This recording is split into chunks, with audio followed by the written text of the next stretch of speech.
Hey, welcome to Integrated Preparedness. I'm Steve Smith.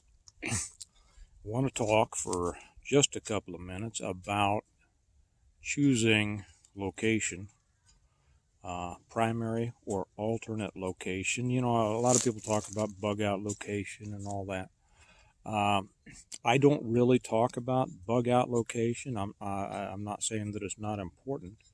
I refer to it more as an alternative location simply because I look at it as a location that's not just an emergency situation or emergency location, but one that is equally as livable as perhaps your primary, maybe not quite as much, or maybe even more so. We're finishing up a job. We're just putting up some Christmas lights for some old neighbors of ours. They used to live with us in the Christmas neighborhood, and he retired. He's a doctor, and they decided to get out of the suburbs and out into the what I call the it's not quite I wouldn't call it rural. It's more exurbs, which really is my choice location um, for any number of reasons, and maybe I'll get into that. I don't know. So I'm done with most of my part, and Kelly and Hallie are up finishing putting up a garland around the pillars and the home on the front and the back veranda that look over a lake. Maybe I'll show you that. I don't know if I can or not here with this stick without violating, without showing anything that we don't want to show. Let me. Okay, so we're about. Let's see if I can show you. If you see the small lake behind me, I don't know if you can see that or not because the sun's in my eyes. This is what I consider to be just about the perfect location. We're about 5 miles outside of the outskirts of what people would consider the suburbs. Um, Extremely peaceful. It's got three things that I look for in a property, and maybe I should say here we had considered buying a lot out here some years ago. But many of you know that I live in a neighborhood that's very special. And that is the only reason that we haven't moved out to an area more like what I recommend to people. You know, and there's a lot of people that might say, well, you don't live where you say people should live. Well, we live in a one in a million neighborhood.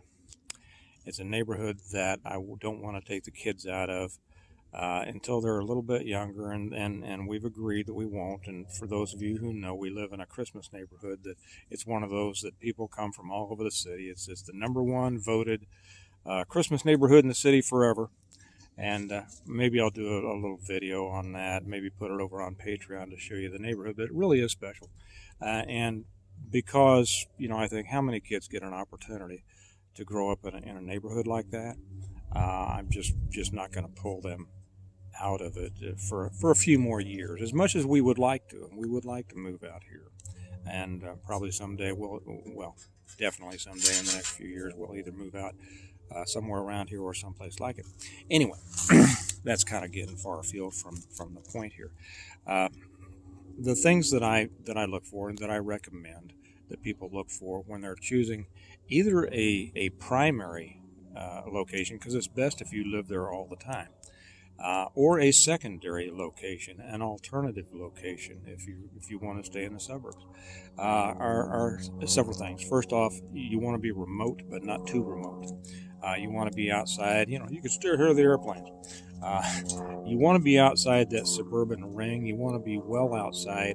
Uh, a few hours walking distance of it. I am not a believer in the so-called golden hordes, and I'll probably make a separate video on that one of these days. But you want to be out. You don't want to be easily found. You don't want to be on a road that's carries a lot of traffic or that people know about. This area is particularly secure, and I won't go into the reasons that it is, but it is.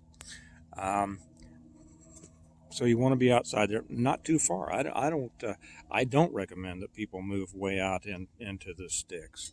While everything's good now, while the grid is up, everything, while emergency rooms are operating right, uh, I prefer and I suggest that people stay within striking distance of some good hospitals and some good medical care.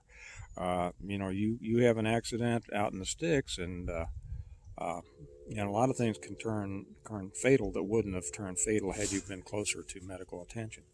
So that's the first thing. Out of it, but not too far out of it. Secondly, is water. As I hope I was able to show you, I couldn't tell because the sun was in my eyes. This has a good large body of water. Uh, Water, of course, for life, but also a food source. Uh, this has great mixed um, usage, a lot of woods, and good open spaces. That wasn't one of my primary, but it's kind of a secondary. Another is community. I'm also not a believer in being out there by yourself. A lot of people like that, and for those who do, that's good for them. Not for most people. We are community animals ourselves, and if everything goes, while everything's good, uh, it's good to have people close by. For any number of reasons. If you need to go over and give them a hand, if you need to borrow something with them, just the development of human relationships is one of the most important things you can do. And before, as long as everything's going great, it's not important necessarily that these people be all on the same page with you on everything. They're not gonna be. You'd be surprised how well, maybe you wouldn't. You're smart enough to know. Emergencies kind of bring people together. And when they have a common enemy, all of a sudden the things that cause people to separate disappear, and they come together to work together against a common problem, challenge.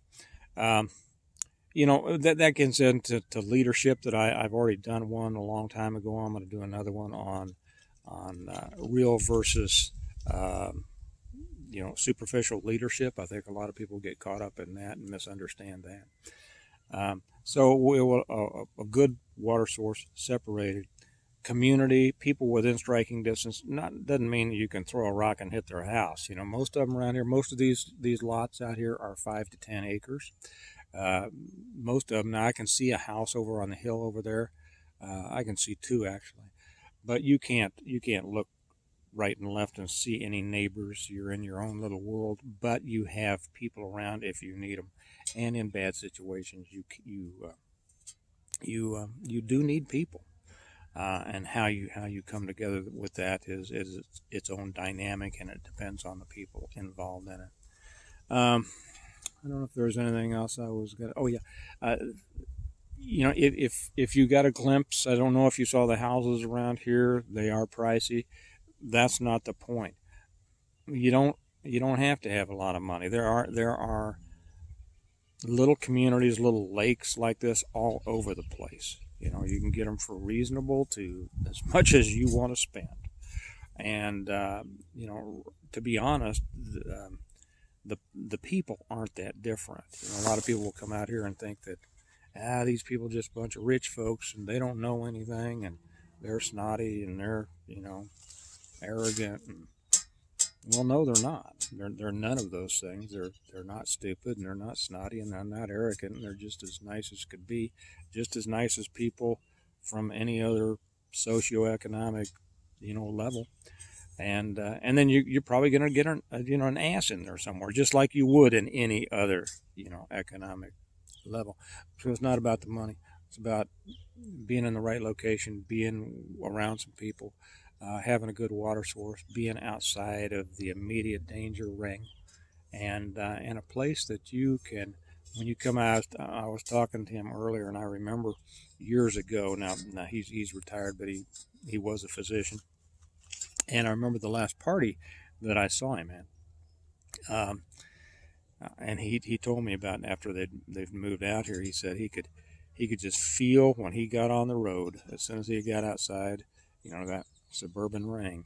and he got on the roads coming out here, he could just feel his blood pressure just going down, down, down. And I just talked to him a little while ago, and I reminded him of that, and he said it's still the way. So, relaxation and emotional and mental peace is also a very important part of it. Excuse me. And I don't suggest that people go out there and live a hard scrabble life. I think that's what a lot of people think of when they think about preparedness and survival and things like this, that it's just a matter of, oh my gosh, every day we have to just work just to survive. I don't believe that's what life is about. I think that God gave us our lives to live, to enjoy, to enjoy the tranquility, to enjoy His peace as He gives it to us, and choosing the right locations and it is a major step towards that. So I don't know if this has been helpful to anybody. I just thought since I was out here, it occurred to me, that this is one of the perfect places. And we have other friends that live in places like this, and we have some places that we're looking at property when it's time, in a few years, when we can pull the kids away from the Christmas neighborhood, that we're looking at to move to, and it'll be a place much like this. So anyway, hope you've gotten a little bit out of that. I don't think that, like I say, the peace in life is important, and I don't think that survival has to be has to consume you, especially while things are still good. So I guess my point is pick a place that's good for now, and that would be a good transition if everything falls apart. Out here, everybody has alternate energy sources and everything like that. So I guess I'll close this with that. I could talk more on this, but I've probably said everything that needed to be said for now. So I wish you a good day. I'm having a beautiful day. It's nice to feel that sun on my face. Remember that we prepare well today in order to live well tomorrow, and being at peace is so much of important. I realize now that I'm talking quietly. I don't have to. There's nobody around, but just the peace of sitting here kind of brings you down. And not down in a bad way, but it just levels you out and gives you the tranquility that I believe people were meant to have. So you all have a good day. I'm going to enjoy this for a while longer, and I'll talk to you later. Bye-bye.